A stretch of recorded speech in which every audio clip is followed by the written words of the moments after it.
জগন্নাথ, এই যে যে চিঠিটা আজকে আপনিও টুইট করেছেন এবং এটা অলমোস্ট ভাইরাল হয়ে গেছে, এই চিঠিটা মমতা বন্দ্যোপাধ্যায়কে নিয়ে লেখা, প্রতিবাদে লেখা বাংলাদেশ থেকে ইন্ডিয়ার, এবং মমতা বন্দ্যোপাধ্যায় কী বললেন এটা? মানে শেখ হাসিনা বিজেপি জয়েন করলেন নাকি? বাংলাদেশের কিছু লোক চক্রান্ত করছে এবং বিজেপি চক্রান্ত করছে। হাসান মাহমুদ বাংলাদেশের বিদেশ মন্ত্রী, তিনি বিজেপি জয়েন করেছেন। চক্রান্ত কে করছে, কেন বললেন এগুলো?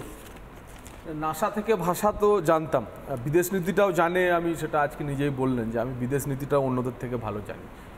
ভালো, জানলেই ভালো, কিন্তু ইউএন চার্টারে রেফিউজির যে ডেফিনেশন সেটা উনি জানেন না। দেখুন, পশ্চিমবঙ্গের শ্যামাপ্রসাদের তৈরি করা যে পশ্চিমবঙ্গ হিন্দু বাঙালির শেষ হোমল্যান্ড, সেই শ্যামাপ্রসাদের পশ্চিমবঙ্গই হচ্ছে অক্ষত রাখা হচ্ছে বিজেপির প্রতিজ্ঞা, বঙ্গ বিজেপির প্রতিজ্ঞা। কিন্তু তারপরেও বিতর্ক গত 2-3 দিন ধরে হচ্ছে। আপনারা বলছেন যে বিজেপির কোনো সাংসদ বলছে মালদা, মুর্শিদাবাদ, আরারিয়া, খাগাড়িয়া, কিশনগঞ্জ ইত্যাদি নিয়ে ইউটি হোক। বিজেপির কোনো সাংসদ বলছে গ্রেটার কোচবিহার তৈরি হোক। আমাদের রাজ্য সভাপতি তথা কেন্দ্রীয় মন্ত্রী বলছেন যে scale of development north eastern স্টেটগুলি যেমন আছে উত্তরবঙ্গের জেলাগুলিতে তার এক্সটেনশন করা হোক।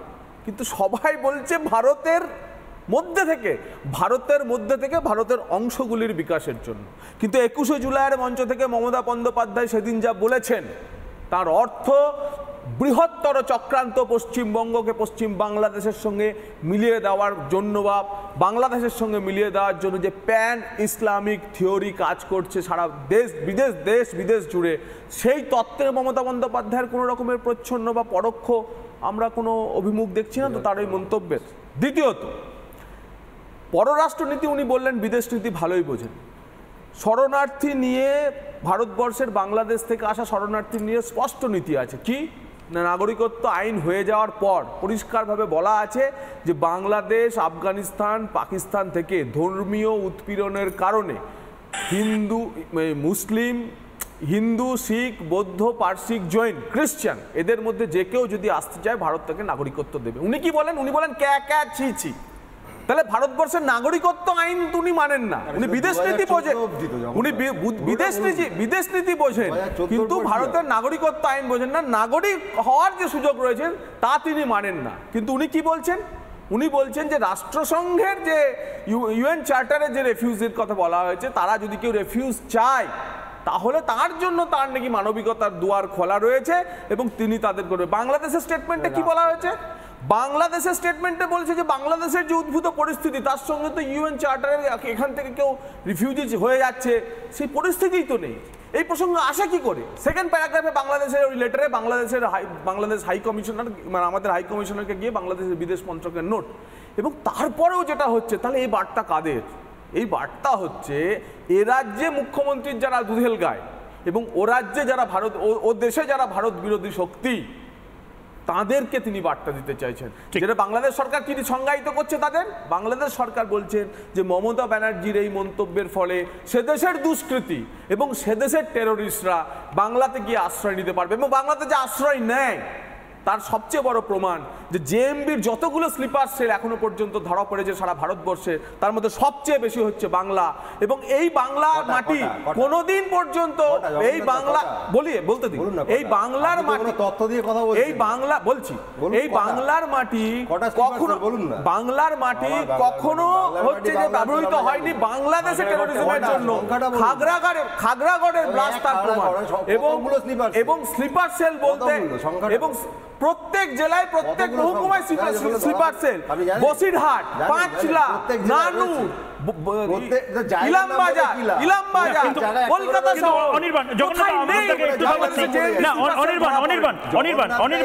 আমরা কেউ স্লিপার সেল বুঝি না, কিন্তু অনির্বাণ আমি বলবো অনির্বাণ দাকে এবং আমাকে একবার দেখানোর জন্য দীপঙ্কর দা আসছে আপনার কাছে। অনির্বাণ, এই যে এখানে এই লাইনটার মানেটা কি আমাকে একটু বলো। এই লাইনটার মানে তুমি অথেন্টিসিটি সম্বন্ধে এখনো না ঠিক আছে তোমার অথেন্টিসিটি জানতে হবে না। হ্যাঁ, বাংলাদেশ কি বিস্ফোরা তো? বাংলাদেশ কি আমাকে এই আইনজীবী বাংলার শাসক দলকে রিপ্রেজেন্ট করছেন, তিনি এই চিঠির অথেন্টিসিটি মানতে চান না। এখানে বসে বিস্ফোরা বলেছে বাংলাদেশ। যাচ্ছে প্রণব ভার্মা তোমার দলের লোক হাই কমিশনার বলো, এক এক করে আগে ক্ল্যারিফাই আচ্ছা এক এক করে দীপঙ্কর দা ক্ল্যারিফাই করুন বাংলাদেশ এক এক করে আমি একবার আরে জগন্নাথ দা বলবেন, কিন্তু শুভেন্দু অধিকারী কি বলছেন একবার শুনবো। আপনারা শান্ত হন, আমি শুভেন্দু অধিকারী কি বলছেন শুনি আগে। দীপঙ্কর দা, মমতা বন্দ্যোপাধ্যায় এবার একটা, আমি জানি না এটা ইচ্ছাকৃত করছেন না, মমতা বন্দ্যোপাধ্যায় খুব মানে উনি এই যে এই কথায় কাটে কথার প্যাচ, মমতা বন্দ্যোপাধ্যায় যে জায়গাতে চলে গেলেন এখন, মমতা বন্দ্যোপাধ্যায় বলছেন বাংলাদেশের কিছু মানুষ কারা, মানে আওয়ামী লীগেরও বিপক্ষে মমতা বন্দ্যোপাধ্যায় চলে গেলেন। মমতা বন্দ্যোপাধ্যায় বলছেন, যে প্রশ্ন তুমি বলেছিলে যে কেন বলছেন, আসলে মমতা ব্যানার্জি বলছেন তার জ্বালা থেকে। মমতা ব্যানার্জি চেয়েছিলেন ভারতবর্ষের প্রধানমন্ত্রী হবে, তার দল চেয়েছিল দিল্লি যাবে হাওয়াই ছুটি, তিনি প্রধানমন্ত্রী হতে পারেননি, সেই অন্তরের জ্বালা, সেই সম্পর্ক থেকে তিনি আজকে প্রধানমন্ত্রীর মতো বক্তব্য দেওয়ার চেষ্টা করছেন। দ্বিতীয় কথা, ভারত বাংলাদেশ একটা মৈত্রী সম্পর্কের মধ্যে দিয়ে আছে, এই ভারত বাংলাদেশের মৈত্রী সম্পর্ক তো খারাপ করার চেষ্টা কে করছে? মূলত পাকিস্তান, হেফাজতে পাকিস্তান, যারা কিনা বাংলাদেশের এই ঘটনার সাথে জড়িত, যাদের নেতারা বলছেন, কি বলছে যে আমরা সবাই রাজাকার, মুক্তিযুদ্ধ বাংলা ছাড়, এই স্লোগান বাংলা হয়েছে। মুক্তিযুদ্ধ কে করেছে? স্বাধীনতা সংগ্রামের কাদের সাহায্য ছিল? শুধু তাই নয় দীপঙ্কর দা, আমি একবার একটু থামাচ্ছি, বলে নিচ্ছি। পাকিস্তান যেমন চায় ভারতের বাংলাদেশের সম্পর্ক খারাপ হোক, চীন চায় ভারত বাংলাদেশের সম্পর্ক খারাপ হোক, মিডল ইস্টের যারা জঙ্গি গোষ্ঠীগুলো তারাও সবসময় চায় ভারত বাংলাদেশ সম্পর্ক খারাপ হোক, কারণ বাংলাদেশ ভারতের মধ্যে একটা বিস্ফোরা, ভারতের ভৌগোলিক অবস্থান দেখা যায়, ভারতের পেটের মধ্যে একটা বিস্ফোরা ভারত বাংলাদেশ, সেই বাংলাদেশের অবস্থানকে যদি খারাপ করা যায় তাহলে ভারতবর্ষের সম্পর্ককে খারাপ করা যাবে অন্যদের সাথে। এই যে সম্পর্কটা একটা ও তাদেরকে সেই এই ক্লিপটা ভাইরাল করবে নাকি? এই ক্লিপটা কি ভাইরাল করবে?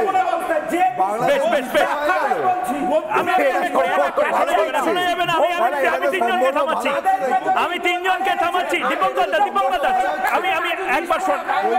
আমি একবার তিনজন বললে কথা শোনা যাবে না, আমি একবার এই স্লোগান গুলো শোনাই,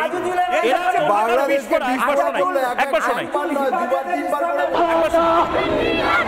ভারতের মামার বাড়ি বাংলা ছাড়ো তাড়াতাড়ি, দিল্লি না ঢাকা, দিল্লি না ঢাকা, ঢাকা ঢাকা, ভারতীয় আগ্রাসন দেখে দাও জনগণ, ভারতের মামার বাড়ি বাংলা ছাড়ো তাড়াতাড়ি, ভারতীয়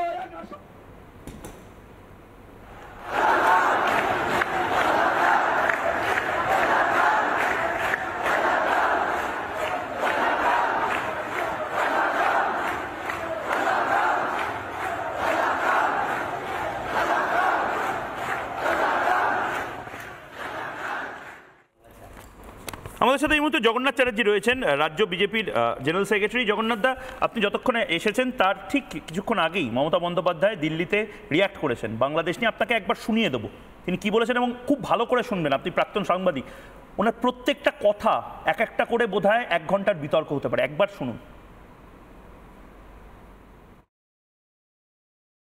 So I never said anything. I said it is a country-to-country relation. I cannot interfere in other countries with this. But what I say, it is our border. Because Assam, there was a communal rights. Then they came to my state because it is my border. And as per UN resolution, I am bound to give shelter to the refugees, to the people who are homeless, shelterless. If the students, teachers, these people from, especially the ill people for medical assistance, अगर कोई आएगा तो हम उसको refugee का लिए consider करेगा, मानविकता का वोट पे हम देखेंगे। ये तो कोई दूसरा बात नहीं है, एक पॉलिसी तो अलाउ है। So this was distorted and misleaded by BJP party. And Bangladesh also, some people, they can say it is their democracy. And this is the agreement, one-sided, unilaterally have done. MEA should have forgotten the role of stakeholders. first they have to reply that.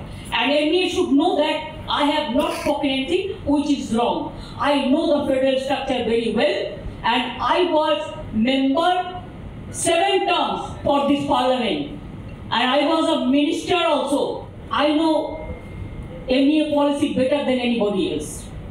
They should not give me the lesson. They should take the lesson from the system.